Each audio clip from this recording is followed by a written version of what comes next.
You are watching Inside the Americas. Coming up, Joe Biden formally announces his run for re-election, but many Americans think at 80 he's already too old for the job. Monty Francis on set with more.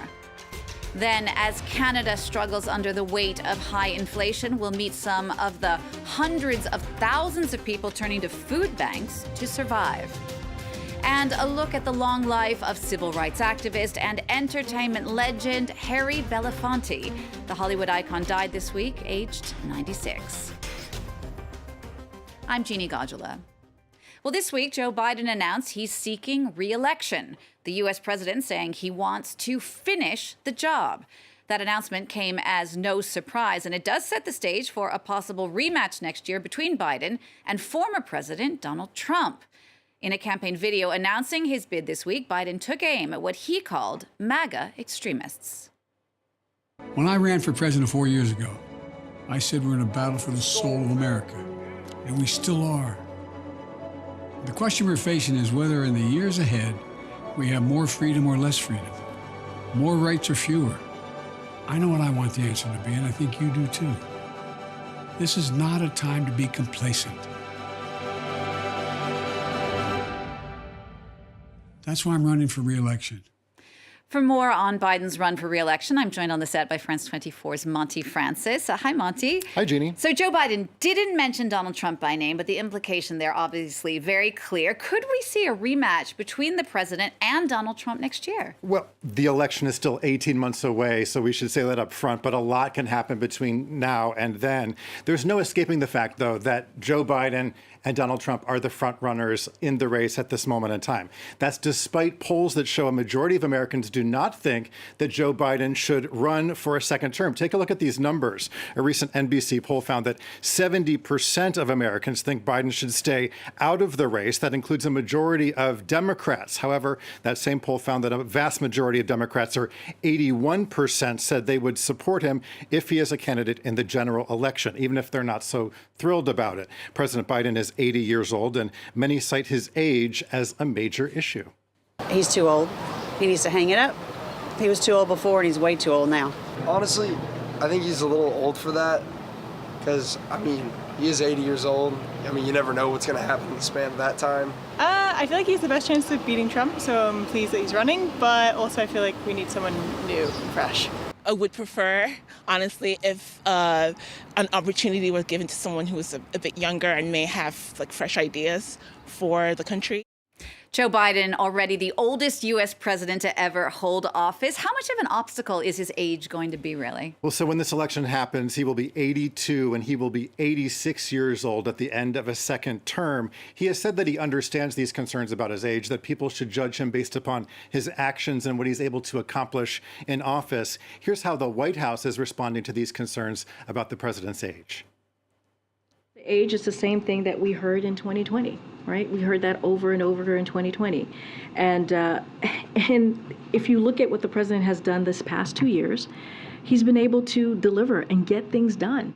And we should point out that the front runner on the Republican side, Donald Trump, is 76. He'll be 77 in June. He would be 82 by the end of a second term. So, Monty, I want to get back to those numbers you were showing before. If most Democrats don't want Biden to run, why does he appear to be the presumptive nominee? It's because no serious challenger has really emerged. Two candidates have officially declared their candidacies. We have the self-help author Marianne Williamson, who you may remember ran in 2020, and Robert F. Kennedy Jr., the nephew of the former president, who has espoused doubts about the efficacy of vaccines. Neither one of them is considered a serious contender.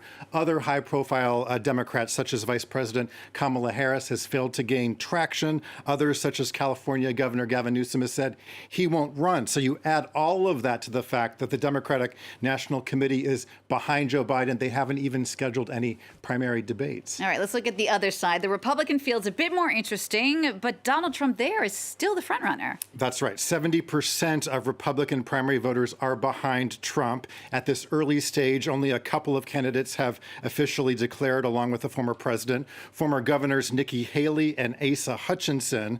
Neither of them is polling anywhere near the former president. However, there are a number of other candidates on the Republican side, or potential candidates, who could get into the race. That includes Florida Governor Ron DeSantis. Also, Senator Tim Scott is expected to jump into the race, and former Vice President Mike Pence could also throw his hat into the ring. So how did Donald Trump react to Biden's announcement this week that he is going to run for a second term? Well, as you might expect, he's on the attack. He released a video message of his own. Let's take a listen.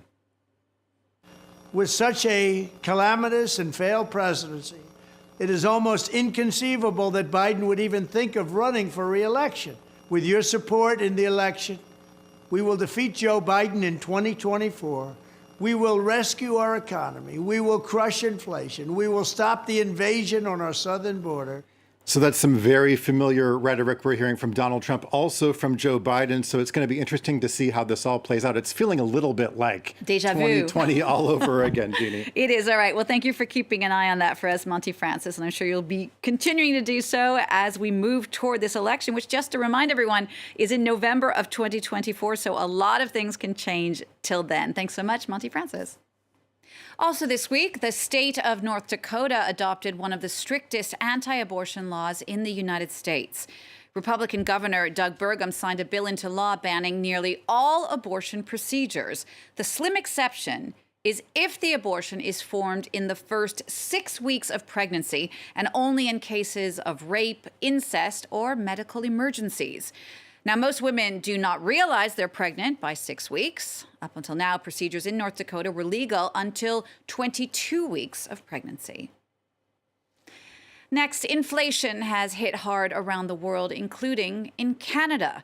The cost of living there is skyrocketing as rents and house prices reach astronomical levels. Many people are also struggling with soaring food prices. That's led hundreds of thousands to turn to food banks as they do their best to make ends meet. Every month, the queues outside Canada's food banks get longer. Food prices are soaring, with year-on-year food inflation standing at 9%. Young people, the elderly, immigrants, many of them have full-time jobs, yet struggle to make ends meet. All the prices have gone up. If you go to the supermarket, you cannot buy as much as you used to be able to. Every day, here in Toronto, Canada's largest city, 128 food banks provide low-cost or even free meals to those in need. Ryan's been coming here for a year and a half now. Lettuce alone has gotten just silly.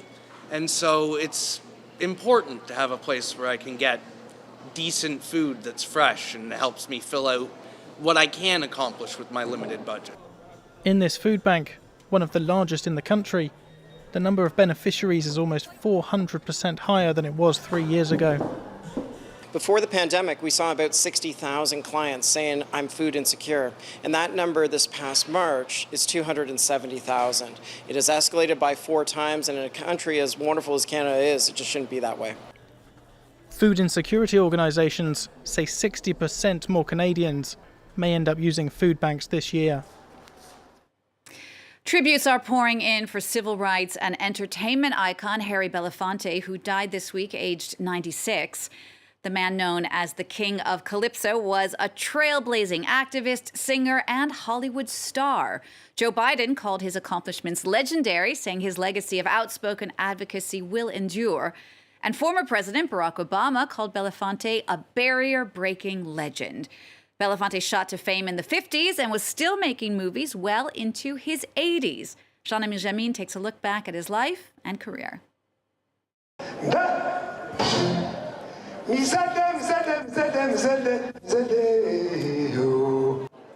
Daylight comes and he want to go home. Harry Belafonte, the legendary singer, actor, civil rights activist and humanitarian, has died.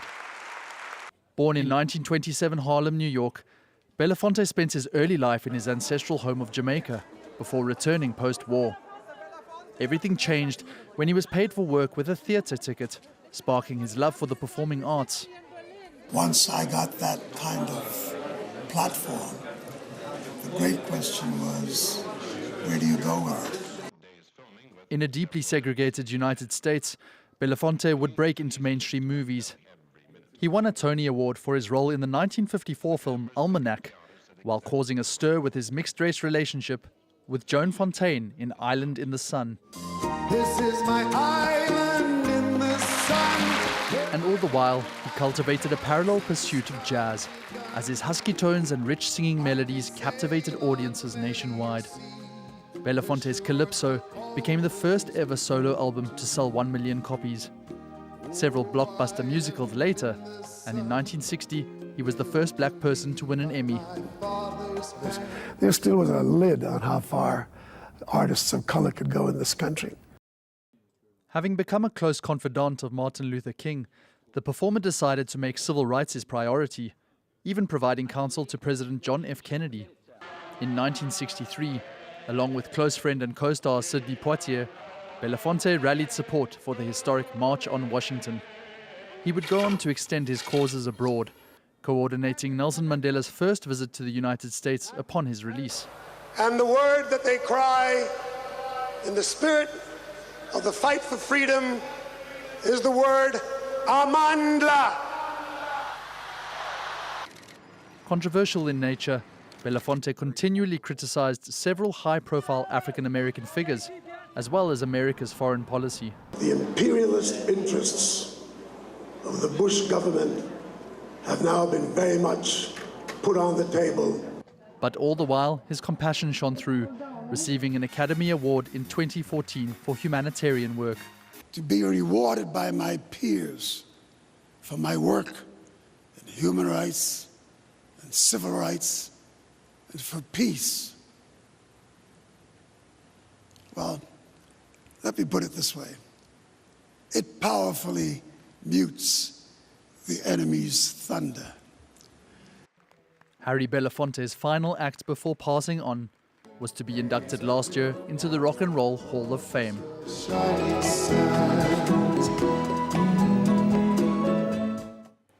We'll leave you now on the lighter side with something you don't see every day. This is a moose inside a movie theater in Alaska. Surveillance cameras at the Kenai Cinemas captured the moment the mysterious moviegoer entered the lobby, roamed around a bit, and even helped himself to some popcorn. Maybe he wanted to go see Rocky and Bullwinkle. All right, we'll leave you with those pictures. Thanks so much for watching Inside the Americas. We'll see you next time with more.